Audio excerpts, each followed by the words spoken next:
Hello students, आज हम solve करेंगे क्वेश्चन नंबर 7 जो कि है circle the numbers that are the same. And यहाँ पे हमें कुछ नंबर्स दिए हैं, पेयर्स दिए हुए हैं और हमें पता करना है कि किसका वैल्यू सेम है एंड उसे हमें सर्कल करना है। तो स्टार्ट करते हैं।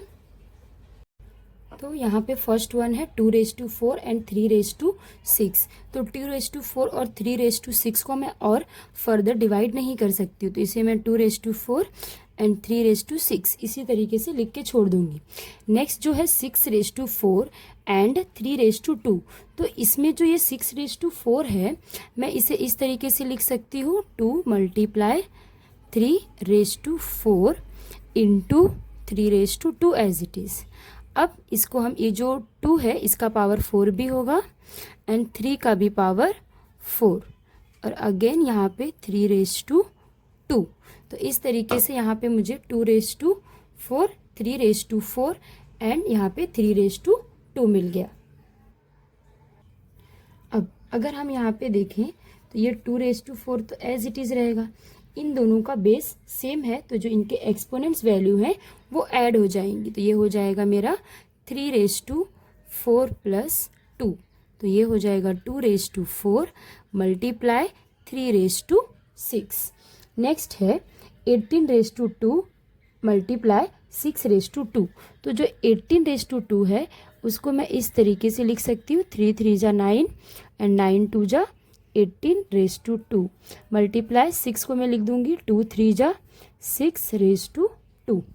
अब यहाँ पे ये जो 2 है वो 3 का भी पावर होगा एंड इन सभी को मैं ये 2 का पावर दे दूंगी। Multiply 2⁻² multiply 3⁻²। अब ये जो सेम टर्म है उनको मैं साथ में लिख ले रही हूँ, तो ये हो जाएगा 2⁻²। तो अगर अब यहाँ पे हम देखें तो इनके बेस इक्वल है तो मैं एक बार लिखूंगी और जो इनके एक्सपोनेंट्स हैं वो ऐड हो जाएंगे। तो यहाँ पे 2 + 2 विच इज़ 3⁻², यहाँ पे 2 + 2 4, 4 + 2 6 इंटू 2⁻² + 2 इज़ 4। तो इसका आंसर आ गया 3⁻6 एंड मल्टीप्लाई 2⁻4। लास्ट है 6⁻24, तो इसको मैं इस तरीके से लिख सकती हूँ 2 × 3⁻24। दैट मीन्स जो 2 का पावर है वो 24 है और जो 3 है उसका भी पावर 24 है। तो अगर अब यहाँ पे हम देखते हैं तो यहाँ से मुझे मिला है 2⁻4 × 3⁻6 जो कि यहाँ पे है एंड वही सेम आंसर मुझे सेकेंड वाले से भी मिला है। तो इसे मैं बॉक्स बना दे रही हूँ एंड थर्ड से डिफरेंट मिला है और जो फोर्थ वन है उससे डिफरेंट मिला है। तो ये जो है, तो ये यहाँ पे जो स्टार्टिंग के हैं 3, 1 2 3 इनके आंसर सेम है 2⁻4 मल्टीप्लाई 3⁻6। यहाँ पे भी 2⁻4 मल्टीप्लाई 3⁻6 एंड यहाँ पे भी 2⁻4 मल्टीप्लाई 3⁻6। तो इस तरीके से ये हो गया। नेक्स्ट क्वेश्चन नंबर 8 है identify the greater number in each of the following. यहाँ पे हमें 3 ऑप्शंस दिए हैं और हमें आइडेंटिफाई करना है कि किसकी वैल्यू ग्रेटर है। तो इसे भी स्टार्ट करते हैं। सो यहाँ पे 4⁻3 है और 3⁻4 है। सो 4⁻3 को हम कैसे लिखेंगे, 4⁻3। दैट मीन्स जो 4 है उससे हमें 3 टाइम मल्टीप्लाई करना है। तो यहाँ से मुझे कितना मिल जाएगा, 4 को 3 टाइम मल्टीप्लाई करके 64। अगेन जो है यहाँ पे 3⁻4, 3⁻4 का मतलब क्या है, जो 3 है उसे हमें 4 टाइम्स मल्टीप्लाई करना है।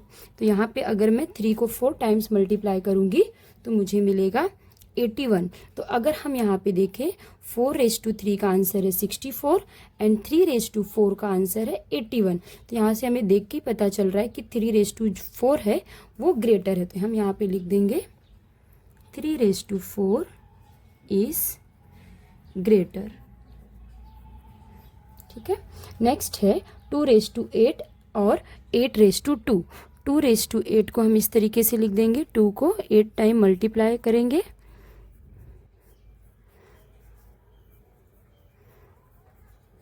तो यहाँ पे मुझे आंसर मिलेगा 256। उसी तरीके से 8⁻2 का मतलब है 8 को 2 टाइम मल्टीप्लाई करना, तो जिससे मुझे मिलेगा 64। तो अगर यहाँ पे हम दोनों देखें तो दोनों में 2⁸ की जो वैल्यू है वो ग्रेटर है, तो यहाँ पे हम लिख देंगे 2⁸ इज ग्रेटर। नेक्स्ट है 100⁻² और 2⁻100। तो 100⁻² मतलब है कि 100 मल्टीप्लाई 100 जो कि हो जाएगा 10,000, और यहाँ पे है 2⁻10 100 सॉरी, तो 2⁻100 बहुत, इसका जो पावर है वो 100, तो काफ़ी बड़ी वैल्यू है। तो इसको हम इस तरीके से लिख सकते हैं 2 का पावर 10 मल्टीप्लाई यहाँ पे उसका होल पावर 10। तो जो यहाँ पे एक्सपोनेंट्स इसके जो है 10 मल्टीप्लाई 10 दैट इज़ 100 ओनली। तो हमने 100 को 2⁻10 होल ब्रैकेट 10 के फॉर्म में लिखा है। तो यहाँ पे 2⁻10 की वैल्यू होती है 1024, और ये जो ⁻10 है ये एज इट इज़ रहेगा। तो यहाँ पे हम देख के बता सकते हैं, यहाँ पे 10,000 है और यहाँ पे 1000 का 10th पावर होगा, तो यहाँ पे ये जो डिग्री रहेगी इसकी 10 है, तो इसकी वजह से जो 2⁻100 की वैल्यू है वो ग्रेटर है एज कम्पेयर टू 100⁻2। तो यहाँ पे हम लोग लिख देंगे देयरफॉर 2⁻100 इज ग्रेटर। इस तरीके से ये भी हो गया फिनिश। नेक्स्ट क्वेश्चन नंबर 9 है, a dairy plans to produce 8.5 billion packets of milk in a year. They wanted a unique ID, that is identifier code, for each packet. If they choose to use the digits 0 to 9, how many digits should the code consist of? यहाँ पे question दिया है कि एक dairy है जहाँ पे वो लोग एक साल में 8.5 मिलियन दूध के पैकेट्स प्रोड्यूस करते हैं, तो उन्हें हर एक पैकेट पे एक डिफरेंट कोड चाहिए, यूनिक कोड चाहिए जो कि दूसरे पैकेट से अलग हो। तो यहाँ पे पूछा है कि how many digit should the code consist of, तो जो उनका कोड होगा वो कितने डिजिट कंसिस्ट करेगा, ये क्वेश्चन है। तो इसे भी स्टार्ट करते हैं। तो इसके लिए हम क्या करेंगे, सबसे पहले जो 8.5 बिलियन दिया है उसे हम इंडियन सिस्टम में कन्वर्ट करेंगे। तो इंडियन सिस्टम में हम अगर इसे कन्वर्ट करते हैं तो देखिए 1s, 10s, 100, 1000, 10,000, 100,000, उसके बाद मिलियन, 10 मिलियन, 100 मिलियन एंड उसके बाद हमारा बिलियन। तो जो 8.5 बिलियन था उसे मैंने इंडियन सिस्टम में कन्वर्ट किया, जो कि होता है 1s, 10s, 100, 1000, 10,000, lakh, 10 lakh, crore, 10 crore and यहाँ पे 1 अरब।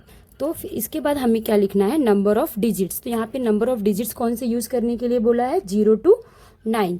तो हमें इस तरीके से लिख लेंगे number of digits and maximum unique number code. मतलब अगर 1 डिजिट है तो उससे हम कितने यूनिक कोड बना सकते हैं, क्योंकि 0 से लेकर 9 तक 1 डिजिट होता है, तो इससे हम टोटल 10 कोड बना सकते हैं। उसी तरीके से अगर हम 2 डिजिट यूज़ करते हैं कोड बनाने के लिए तो हम 100 यूनिक कोड बना सकते हैं, और अगर हम 3 डिजिट यूज़ करते हैं एज अ कोड तो हम 1000 यूनिक कोड बना सकते हैं।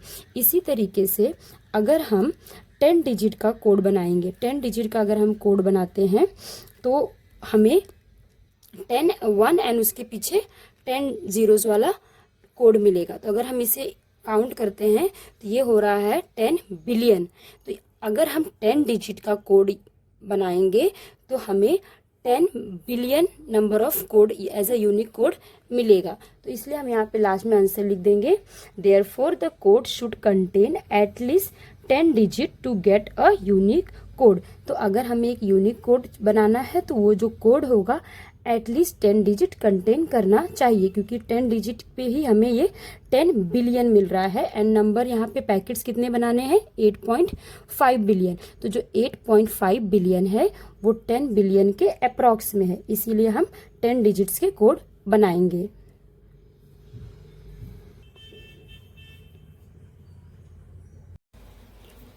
क्वेश्चन नंबर 10 है, 64 is a square number and a cube number.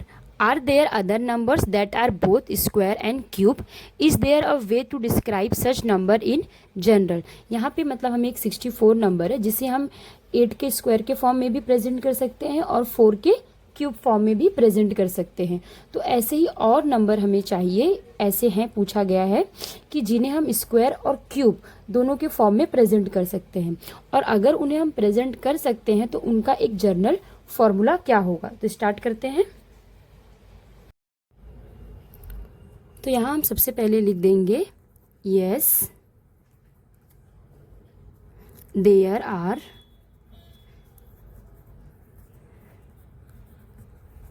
other numbers that are both square and cube। जैसे कि हम यहाँ पे एग्जाम्पल लेते हैं 729। सो जो 729 है वो 3 का स्क्वायर है और 27 का स्क्वायर है एंड 9 का क्यूब है। उसी तरीके से हम दूसरा एग्जाम्पल लेते हैं 4096। तो जो 4096 है ये 16 का क्यूब है और 64 का स्क्वायर है। तो इस तरीके से हमें दो नंबर हमने शो कर दिया जो कि स्क्वायर भी है और क्यूब भी है। तो इन जनरल हम लिखेंगे इसका जो एक फॉर्मूला, इन जनरल हम यहाँ पे लिखेंगे the 6th power of any number that is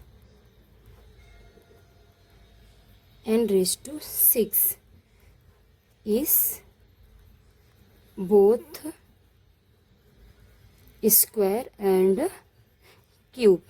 इसका मतलब है अगर किसी नंबर का 6th पावर हम निकालते हैं तो उसे हम स्क्वायर और क्यूब दोनों फॉर्म में लिख सकते हैं। जैसे कि यहाँ पे भी मैं एग्जांपल्स दे देती हूँ। अगर यहाँ पे हम लिखते हैं 2 का पावर 6, तो ये जो 2 का पावर 6 है वो होता है 64। तो 64 को मैं दो तरीके से लिख सकती हूँ। इसे मैं 8 का स्क्वायर भी लिख सकती हूँ और 4 का क्यूब भी लिख सकती हूँ। उसी तरीके से अगर मैं दूसरा नंबर लेती हूँ 4 का 6th पावर, तो 4 का 6th पावर होता है 4096। तो अगर मैं इसे स्क्वायर के फॉर्म में लिखना चाहूँ तो ये होगा 64 का स्क्वायर, और अगर मुझे क्यूब लिखना है तो ये होगा 63 का क्यूब। तो इस तरीके से हम यह कह सकते हैं कि अगर कोई नंबर है उसका 6th पावर है तो उसे हम स्क्वायर और क्यूब दोनों तरीके से लिख सकते हैं।